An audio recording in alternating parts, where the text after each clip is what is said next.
Buenos días, hermanos, bienvenidos a una presentación más de la Palabra de Dios, al primer devocional de la semana, día miércoles, un poco atrasado por situaciones, problemas técnicos aquí, pero estamos bien, gracias a Dios. Bienvenidos y que Dios les bendiga mucho en este día. Esperamos que tengamos un tiempo agradable, un tiempo de bendición en la Palabra de Dios. Les invito a abrir sus Biblias en el capítulo 4 de Efesios y vamos a considerar hoy los versículos 11 al 12. Efesios capítulo 4, versículos 11 al 12. Estamos dando un poquito de tiempo para que se conecten los hermanos. Pero bueno, esperamos que podamos tener bendición en el Señor esta mañana, hermanos. Dice la palabra de Dios, y Él mismo constituyó a unos apóstoles, a otros profetas, a otros evangelistas, a otros pastores y maestros, a fin de perfeccionar a los santos para la obra del ministerio, para la edificación del cuerpo de Cristo. Esta es la sección de la palabra de Dios que vamos a estar considerando en esta mañana. La semana pasada consideramos a nuestro gran paladín, al Señor Jesucristo, mostrándose vencedor en una batalla que libró en la tierra. Como el gran conquistador, repartió los despojos. Despojó a los principados y a las potestades y los exhibió públicamente, triunfando sobre ellos en la cruz, como dice Colosenses 2:15. Antes de ello tuvo que descender a las partes más bajas de la tierra, es decir, se tuvo que encarnar o participar de nuestra naturaleza humana. Se hizo uno de nosotros, pero sin pecado.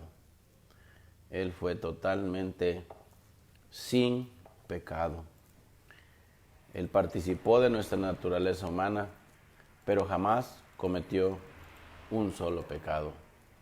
Si Él hubiera cometido un solo pecado, no hubiese podido calificar, no hubiese podido fungir como nuestro Redentor. La obra del sacrificio en donde nos sustituyó no hubiera sido perfecto. Sin embargo, dice la palabra de Dios, dice Hebreos 10:14, que con un solo sacrificio hizo perfectos para siempre a los santificados. Y esto pues es gracias a que Él no tenía pecado. Él se hizo hombre, pero no pecó, ni participó de la naturaleza pecaminosa. Entonces se hizo uno de nosotros, pero sin pecado, y después ascendió a los más altos cielos y le fue dado un nombre que es sobre todo nombre. Ahora, por causa de su humillación y haber realizado la obra de la redención o de la salvación, sé que algunos que me están escuchando hay términos que no conocen. Para algunos cristianos esto es muy natural, muy normal, escuchar términos así, pero deben tener paciencia porque hay personas que no conocen esta terminología y estamos dando evangelio a través de esto también. Entonces, cuando hablamos de la redención, hablamos de la salvación. Hablamos de esa obra magna del Señor Jesucristo a través de la cual Él nos rescató de la esclavitud al pecado, de la esclavitud al mundo y de la esclavitud al diablo. Esa es la obra de la redención. Y bueno, esto debe saber usted si no conoce a Dios. Si usted no conoce a Jesucristo, usted no lo tiene en su corazón.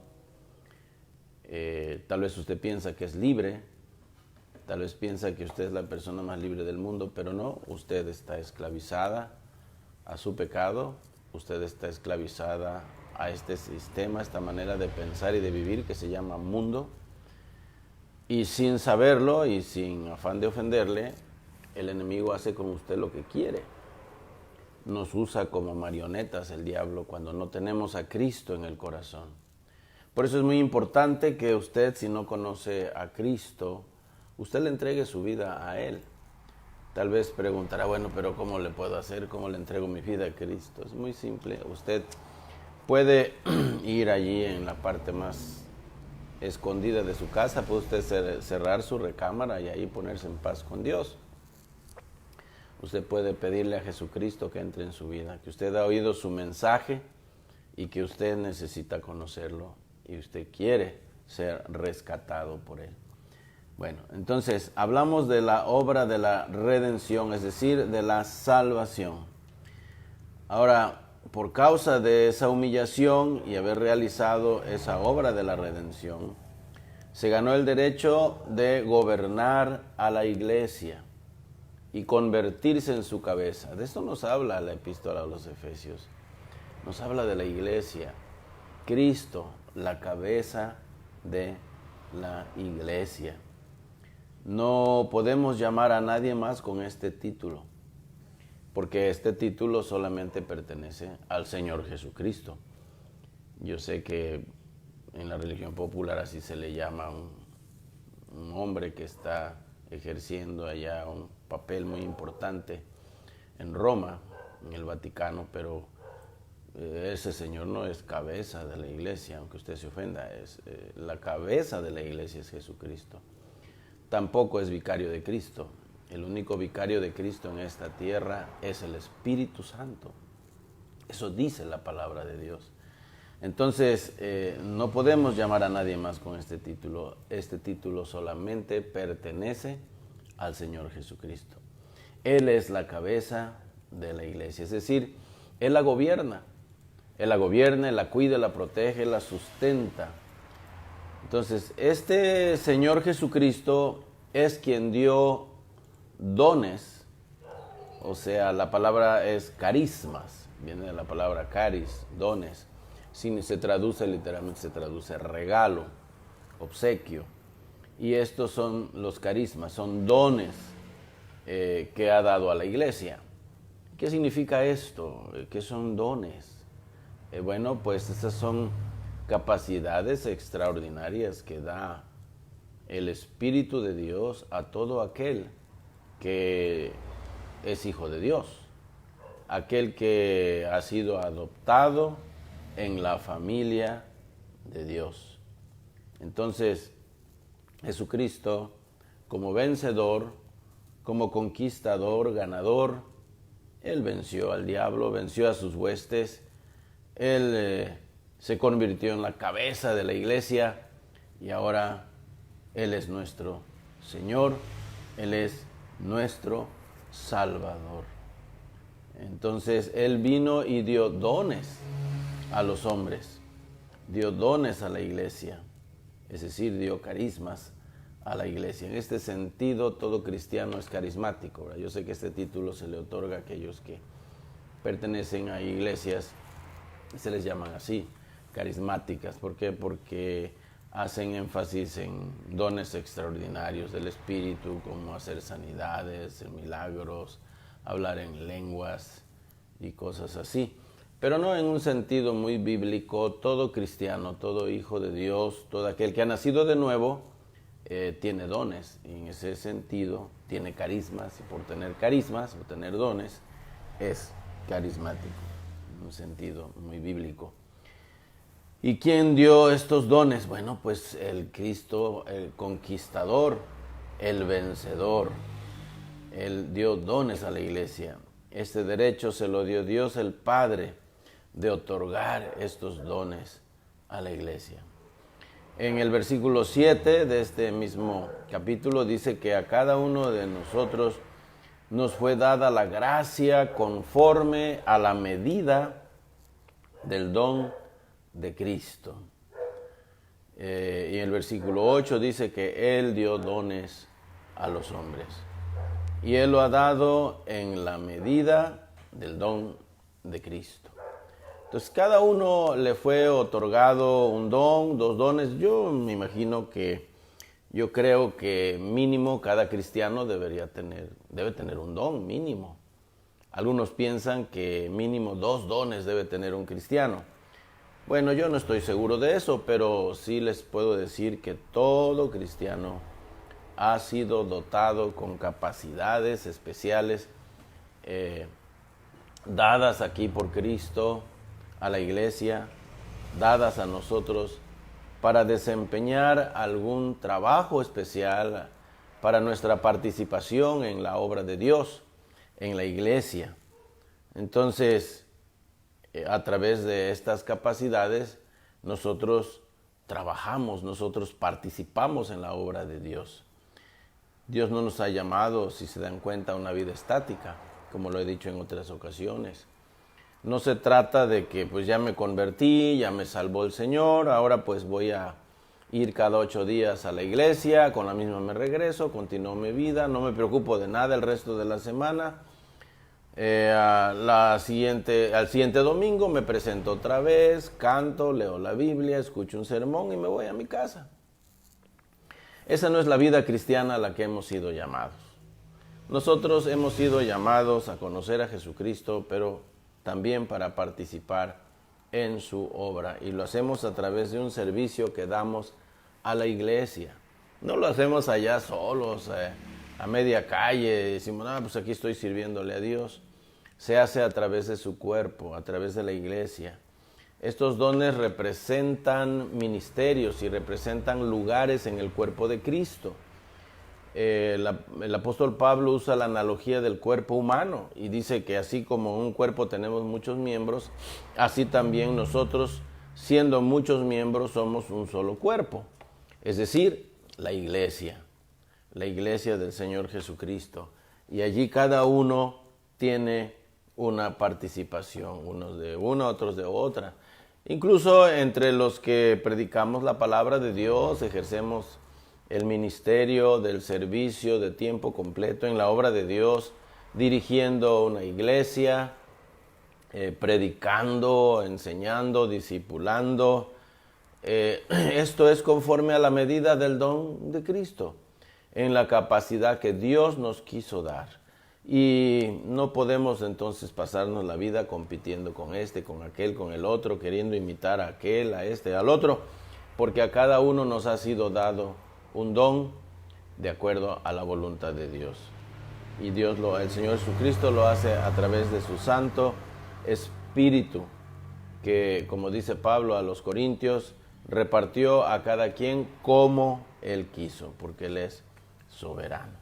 Bueno, entonces Cristo dio dones a los miembros de la iglesia para que la iglesia continúe la obra de Cristo en esta tierra.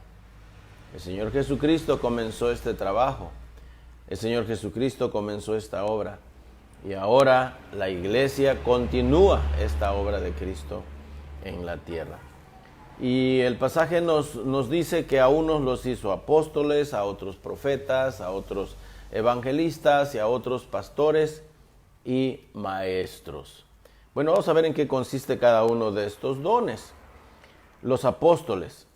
Bueno, solamente fueron 12 apóstoles. Luego podríamos hablar del número 13, hablando de Matías, que fue elegido en lugar de Judas, quien traicionó al Señor.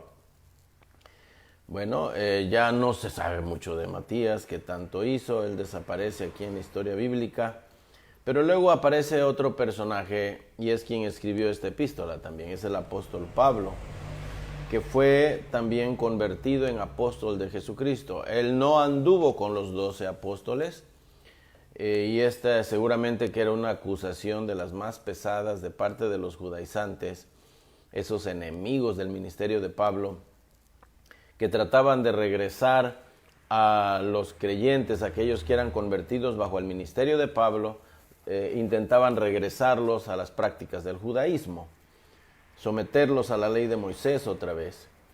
Bueno, Pablo en realidad, aunque no anduvo con los 12 apóstoles, fue convertido en un apóstol del Señor, siendo que el Señor Jesucristo, como lo dice el capítulo 9 del libro de Hechos, fue encontrado por el Señor Jesucristo ahí en el camino a Damasco, cuando él andaba apresando a cristianos, a creyentes, para llevarlos a corte y luego pues decidir la muerte de ellos.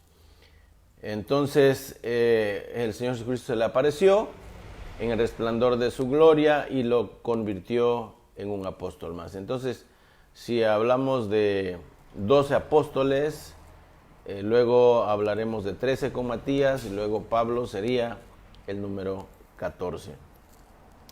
Bueno, entonces, cuando hablamos de apóstoles, hablamos solamente en el sentido estricto, hablamos de 12 apóstoles, incluyendo Matías y luego a Pablo. Pero los tales fueron testigos de su resurrección, como dice Hechos 1:22. Ellos vieron a Jesús resucitado. Pablo también lo vio. Tuvieron 3 tareas fundamentales los apóstoles. Y voy a decir esto porque hoy día hay muchas personas en el mundo que se llaman apóstoles.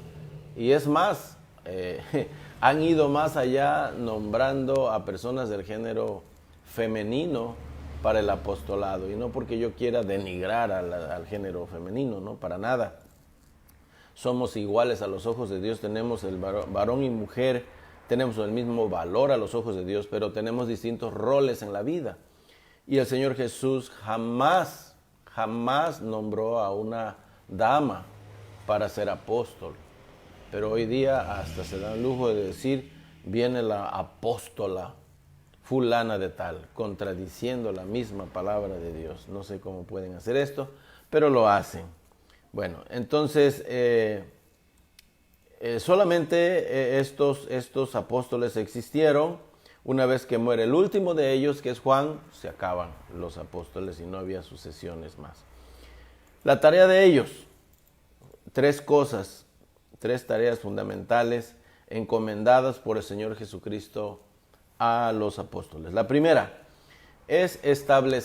fue establecer el fundamento de la iglesia. Esto lo dice el capítulo 2 de este libro, mismo libro de Efesios, capítulo 2, versículo 20.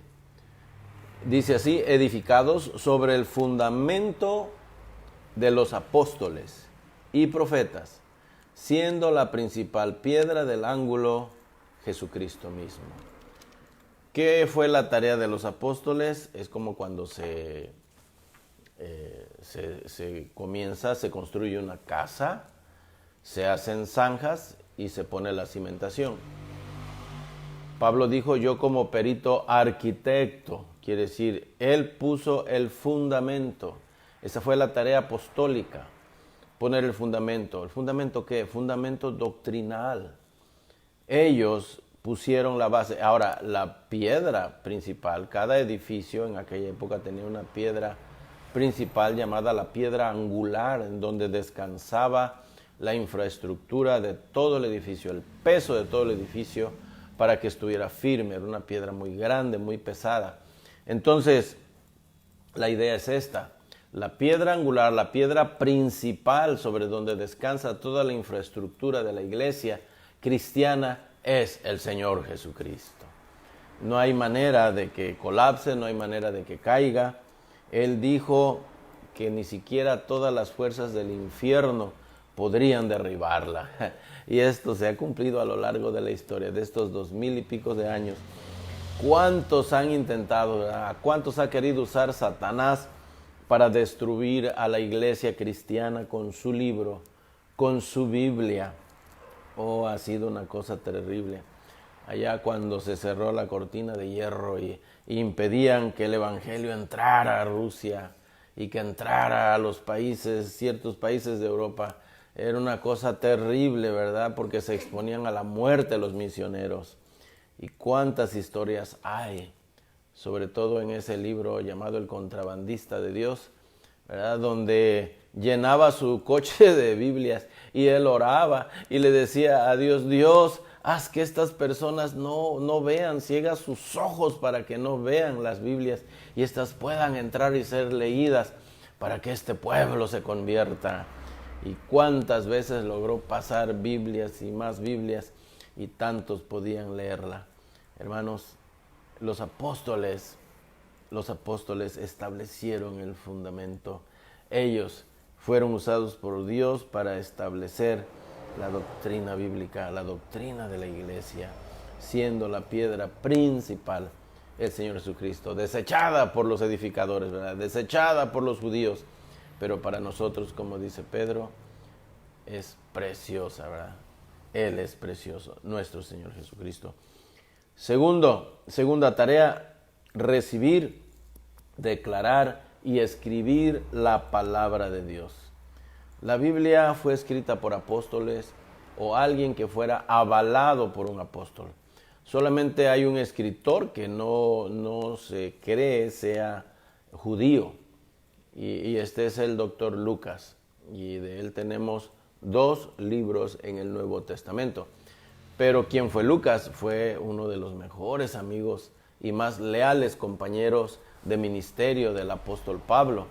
Él en tantas ocasiones se menciona, se incluye en los relatos que hace del libro de los Hechos, porque él acompañó a Pablo en todos estos recorridos.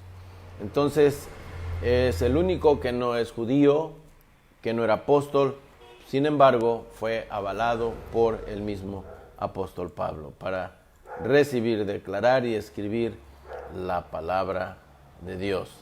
La evidencia bíblica, el refuerzo bíblico está aquí en el capítulo 3 y el versículo 5. Misterio que en otras generaciones no se dio a conocer a los hijos de los hombres, como ahora es revelado a sus santos apóstoles y profetas por el Espíritu. Y obvio que este Espíritu es el Espíritu Santo. Bueno, esa es la segunda tarea. Primero fue establecer el fundamento de la iglesia. Segundo fue recibir y declarar y escribir la palabra de Dios, la Biblia. La tercera encomienda fue confirmar la palabra, el evangelio que ellos predicaban por medio de señales, maravillas y milagros. Los milagros eran muy importantes en la era del Nuevo Testamento, de la iglesia primitiva, cuando comenzaba a predicarse el evangelio, porque los milagros eran testimonios de Dios avalando la predicación del evangelio. Hoy no los necesitamos. Ahora, no digo que no necesitamos milagros del todo, claro que sí los necesitamos porque hay gente que está enferma y muchas veces a Dios le pedimos un milagro y Él nos lo concede. Sin embargo, es cuando Él quiere, ¿verdad? Entonces no debemos decepcionarnos cuando el plan de Dios es diferente a lo que nosotros pedimos. Pero cuando hablamos de una necesidad de milagros en la época del Nuevo Testamento, es porque Dios se unía, era una manera en que Dios se unía a la predicación del apóstol, a la predicación del evangelista, confirmando la veracidad de lo que predicaba el apóstol o el evangelista. Y de esa manera la gente creía, veía el testimonio. Hoy lo único que necesitamos para que la gente crea es la palabra de Dios, ¿no? Ocasionalmente Dios decide hacer algo milagroso, algo portentoso, y yo soy testigo de eso. Puedo dar testimonio que Dios ocasionalmente ha hecho uso de milagros, ha hecho uso de situaciones que van más allá de lo que puede aceptar la razón, algo que se pueda procesar con la razón y llamamos milagro. Lo he visto muchas veces, pero no siempre es el plan de Dios hacer eso, no siempre es su voluntad, pero sí la palabra de Dios y el ministerio del Espíritu Santo aplicando la palabra predicada al corazón del oyente, al corazón del pecador. Entonces, aquí tenemos que fue necesario que se hicieran muchas de estas cosas. Lo tenemos en 2 de Corintios 12:12, Hebreos 2:3-4. A excepción de Matías, ningún otro apóstol fue reemplazado. Vamos a decir otra cosa aquí. Ya hablamos de esas tres funciones, ¿verdad? Establecer el fundamento de la iglesia, recibir, declarar, escribir la palabra de Dios y luego confirmar la palabra por medio de milagros. Y eso sí, ¿verdad? Lo hacían los apóstoles. Ahora, les decía hace rato, hay muchos, ¿verdad?, que se llaman apóstoles hoy día. El hermano Alducin dice que hay apostolitis ahorita. En estos tiempos hay una enfermedad llamada apostolitis en el mundo. O sea, todo el mundo quiere ser apóstol. Porque llamarse apóstol es caer en un rango superior al de los pobres, sencillos predicadores, pastores, ¿verdad? No, pues es alguien que está muy por encima en autoridad. Hermanos, eso no es correcto. La sucesión apostólica no existe. Jamás se dio. El único que sucedió a un hombre fue Matías y fue a Judas por mandato bíblico. Estaba escrito que así sería y se profetizó que así sucedería y así sucedió, tal como la palabra de Dios lo había escrito. Pero no se establece una doctrina donde se diga, bueno, una vez que muera el último de los apóstoles, se va a continuar el nombramiento de otros apóstoles. Es lo que se conoce como sucesión apostólica. Hay iglesias que lo practican, ¿verdad? Sobre todo, ¿verdad?, la religión popular, el catolicismo, pues lo cree, lo practica. Ellos enseñan, ¿verdad? Ustedes lo saben, que supuestamente Pedro fue el primer papa entronizado allá en Roma, ¿verdad? Y que le fue dado su anillo del pescador por el Señor Jesucristo y luego él lo ha heredado de papa a papa desde que él fue el primero y luego otro y otro hasta llegar a don Francisco en la actualidad. Pero pues esa doctrina no tiene fundamento bíblico, no tiene base bíblica, no tiene solidez bíblica. Entonces, pero no solamente el catolicismo practica esto, también la iglesia evangélica lo practica. La iglesia carismática universal lo practica y enseñan que pues también hay apóstoles y ellos tienen sus apóstoles también. Bueno, pero a excepción de Matías, ningún otro apóstol fue reemplazado. La idea de sucesión apostólica es totalmente antibíblica. Yo jamás podría decirles, ay hermanos, el Señor me ha llamado al apostolado, ¿verdad? El Señor me ha llamado a ser profeta y tengo palabra fresca de Dios para ustedes. No, yo no tengo ninguna palabra fresca de Dios para ustedes. La palabra que yo tengo para ustedes es la que está aquí en las Escrituras. Y si yo no me basara en la Biblia, si yo no me basara en la palabra de Dios para decir lo que estoy diciendo, entonces sería un blasfemo, porque estaría hablando de mí mismo.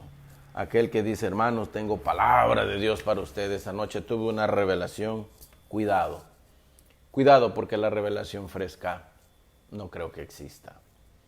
No, lo que sí existe es la palabra de Dios y más vale que estudiemos y meditemos la palabra de Dios para aprender, para enseñar. Bueno, ¿qué de los profetas? Estos serán asignados a una congregación en el Nuevo Testamento, por eso muchos dicen que la profecía existe hoy día y que se pueden nombrar profetas hoy día y que hay personas que reciben revelaciones frescas de Dios. Bueno, en los tiempos del Nuevo Testamento sí lo sabía y por eso dicen, ya ves, mira, eso está en el Nuevo Testamento. Mira, considera las hijas de Felipe. Él tenía 4 hijas que eran profetisas. Y mira que la profeta Hulda y que la profeta no sé qué. Y por ahí se van, ¿verdad? Por ahí se van. Eran asignados, sí, eran asignados a una congregación del Nuevo Testamento. Pero su oficio cesó cuando se completó el escrito del Nuevo Testamento. Cuando los libros del Nuevo Testamento se sellaron, el canon, y explico esta palabra para los que sean nuevos que me estén oyendo, el canon de las escrituras.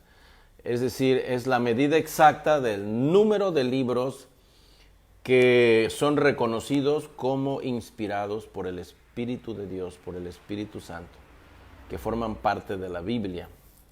Entonces, La palabra canon viene de la palabra caña, en latín canon, caña, y porque antes se usaba la caña como una medida para medir.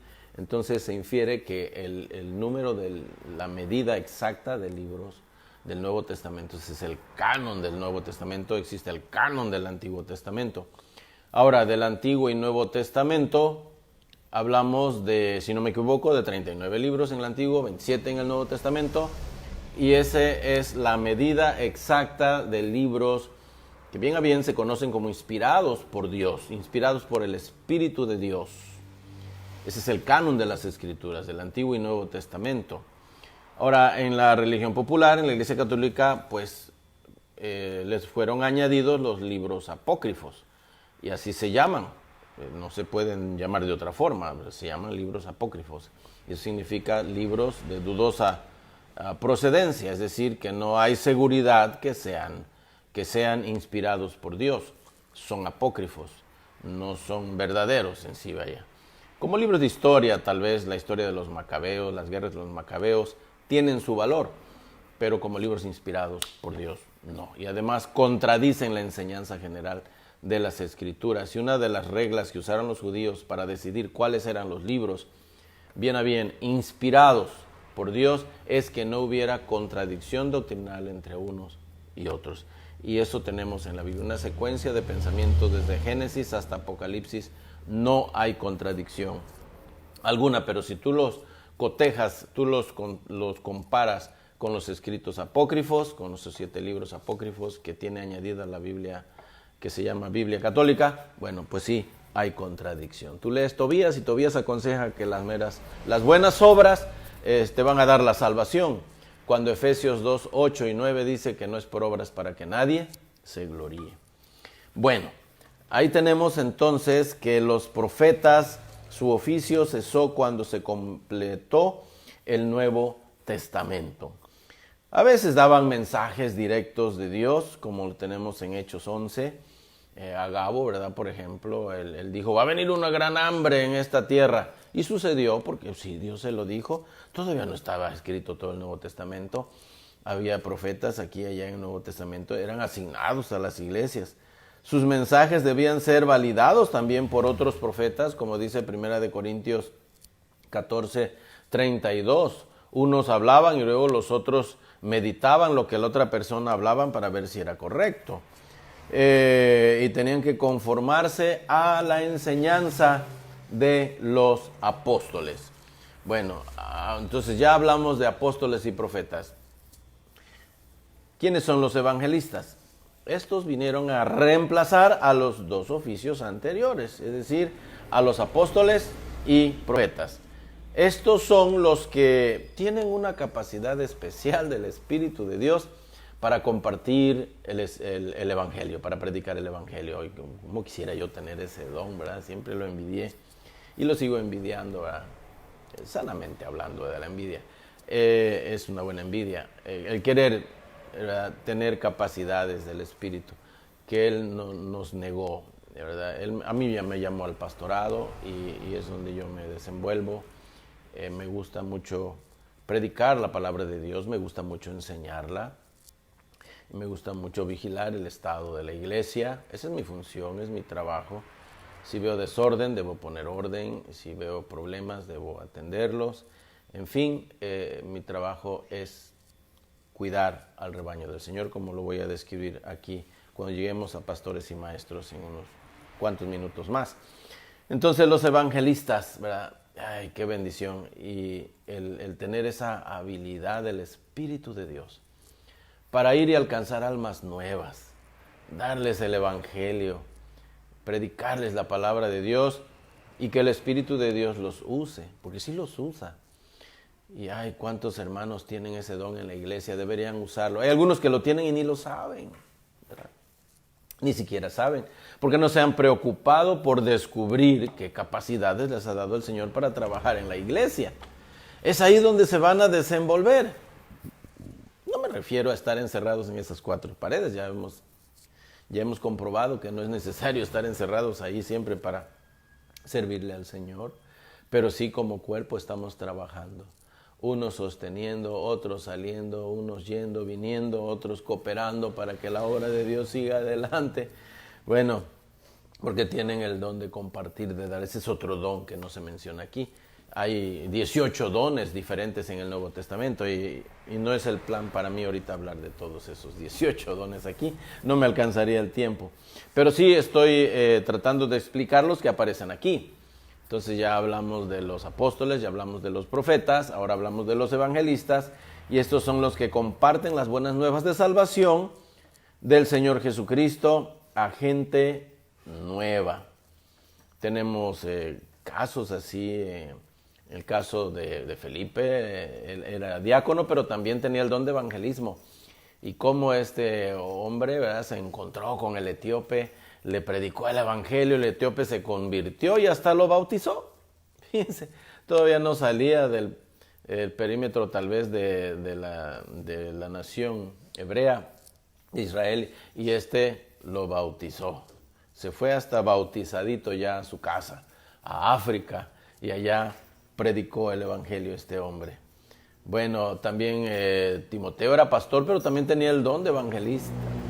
Y allá en 2 Timoteo 4:5, Pablo se lo recuerda, dice, practica ese don. Quiere decir que los que tienen dones, los que tenemos dones, tenemos que la responsabilidad de usar esos dones para desarrollarlos. Yo no me puedo imaginar predicando ahorita. Con esto no digo que sea yo un gran predicador, que no lo soy. Pero si yo comparo la primera vez que me invitaron a predicar, a compartir un tema, me acuerdo, fue en el año de 1972, 1971, 72, por ahí. Muchos de ustedes no habían nacido todavía. Hace muchos años. Estaba en la reunión de jóvenes y un día de momento salió la idea de que varios jóvenes compartieran algún tema, que buscaran un pasaje bíblico, que lo estudiaran, lo analizaran y lo compartieran. Miren, yo ya ni me acuerdo qué pasaje usé, pero lo que sí me acuerdo es que tartamudeé demasiado y que las piernas me temblaban y que chocaba una rodilla con la otra. Y yo yo lo único que quería era salir corriendo, esconderme, pedir perdón y salir corriendo. Es lo único que yo quería hacer. Y ahorita, miren, por la gracia de Dios, estoy aquí enfrentando una cámara y eso no es fácil porque pues estas transmisiones llegan hasta el otro lado del mundo. Y todo el que te entiende en español sabe qué estás diciendo y además pues están traducidas también al inglés. ¿Cuántos no están oyendo y lo que estoy diciendo? Eso me compromete demasiado. Pero bueno, gracias a Dios por estas personas que tienen ese don. Es un don actual. El de profeta, apóstol, no lo creo. No, esto ya terminó. Cuando se completó el Nuevo Testamento, el canon del Nuevo Testamento, ya no había más necesidad. Pero sí hay necesidad de evangelistas y sí hay necesidad de pastores y maestros. Y es curioso que este don aparece junto aquí, estos dos dones, porque también se pueden separar. Hay personas que tienen el don de maestro, pero no tienen el don de ser pastores. Y de eso tenemos pues en la iglesia muchos hermanos que tienen el don de la enseñanza, pero no del pastorado. Pero sí debe haber hermanos que tengan estos dos dones. Y dice, qué tristeza que todavía no lo sepan. Es para que ya estuvieran pastoreando una iglesia no sé dónde, ¿verdad? Y no estuvieran bajo mis alas ahí recibiendo órdenes. Sin embargo, no lo saben. No lo saben porque no se aventuran a descubrir qué dones tienen y no practican los que saben que tienen.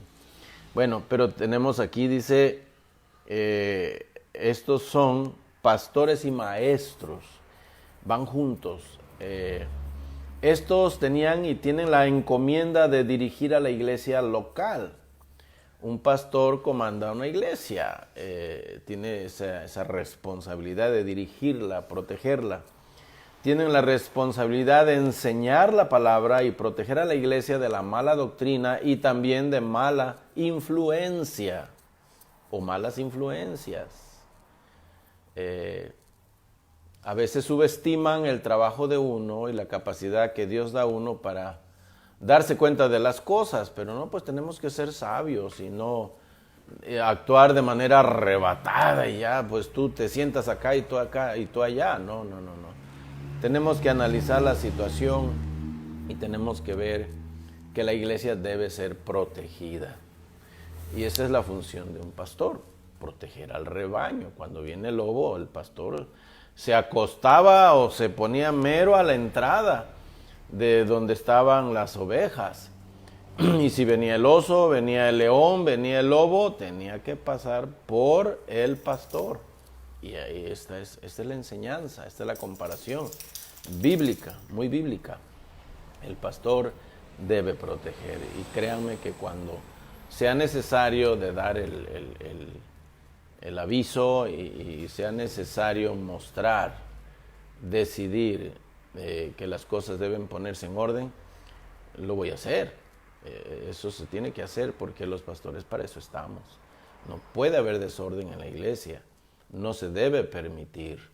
Y cuando hay hermanos que causan divisiones, dice Pablo a los romanos, y en la recta final del libro de Romanos, en el capítulo 16, el apóstol Pablo dice que se deben señalar a aquellos que causen divisiones en la iglesia. Aquellos que causan problemas se deben señalar y deben corregirse. Bueno, este es el trabajo del pastor, responsabilidad de enseñar. A veces quieren ver al pastor todo el tiempo visitando, todo el tiempo repartiendo despensas y todo el tiempo evangelizando. No es la responsabilidad principal del pastor hacer eso. Eso de repartir despensas y ocuparse de cosas materiales corresponde a los diáconos, no a los pastores. Pero sí nos toca proteger al rebaño. Y mayormente debemos estudiar la palabra de Dios. Hace unos días tuvimos que desbaratar aquí unos anaqueles, ¿verdad? Sacar todos los libros y me quedé admirado el número de libros que hay ahí, el número que hay en la iglesia, cuántos libros hacen leer a uno sus maestros, ¿verdad? En el seminario. Es una cosa tremenda. Digo yo, esa es gran parte de la responsabilidad de un siervo de Dios. Nutrirse bien de la palabra de Dios, buscar buena literatura, buscar buenos libros, buenos hermanos en la historia que han escrito buenos temas, que han desarrollado bastante en la palabra de Dios, podemos aprovechar de ellos. Tiene uno que leer. Yo creo que ahí es donde más se debe enfocar un pastor. Decía el hermano Jim Gables, este hermano que yo considero uno de los mejores maestros de la palabra de Dios que hay en el mundo, que venía y compartía la palabra de las conferencias de diciembre con el hermano Mark Webb, otro que yo considero un proyectil, ¿verdad? Tipo escudo transatlántico, vaya. Son personas muy preparadas en la palabra de Dios. Pero una vez escuché al hermano Jim Gables decir que si alguien le preguntara si él hubiese tenido la oportunidad de iniciar el evangelio otra vez, o sea, desde el principio, iniciar el ministerio otra vez, él dijo, yo me dedicaría más a la lectura, me dedicaría más a prepararme en la palabra de Dios, yo leería más mi Biblia. ¡Wow! ¡Qué bárbaro! Yo leería más mi Biblia, yo estudiaría más la palabra de Dios.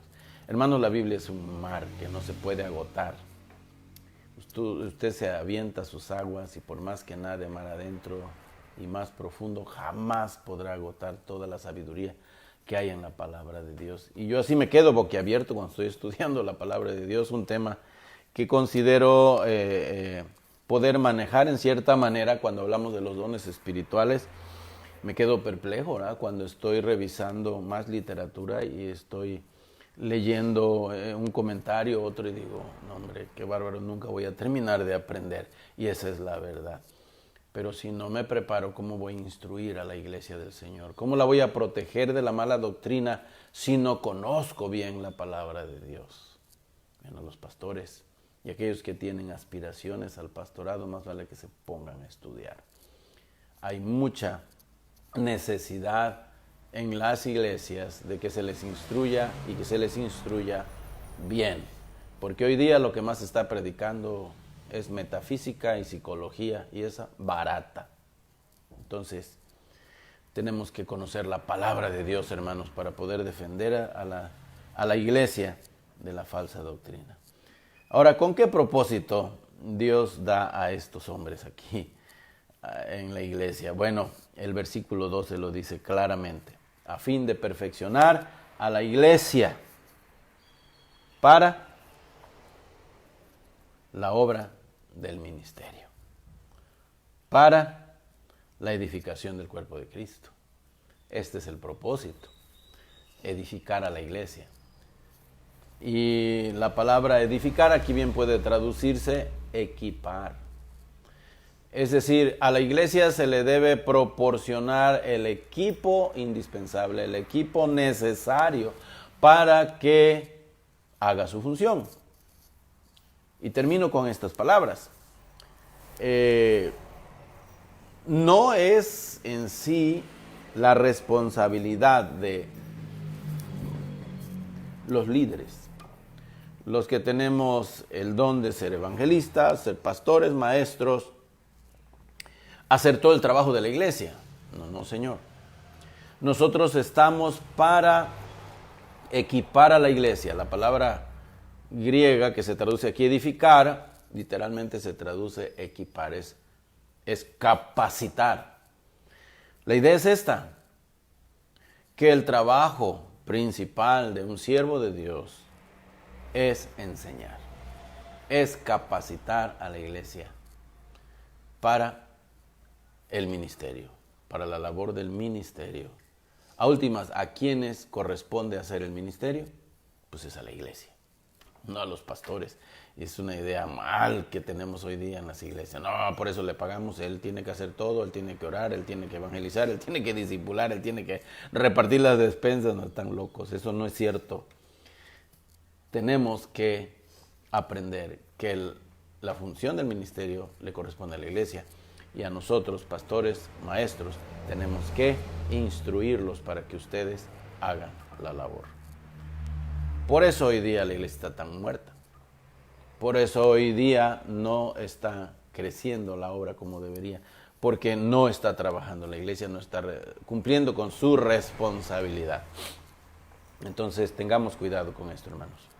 Bueno, espero que esto les haya animado, espero que esto les haya bendecido en esta mañana, les haya alertado, les haya despertado y algo haya podido un servidor enseñarles.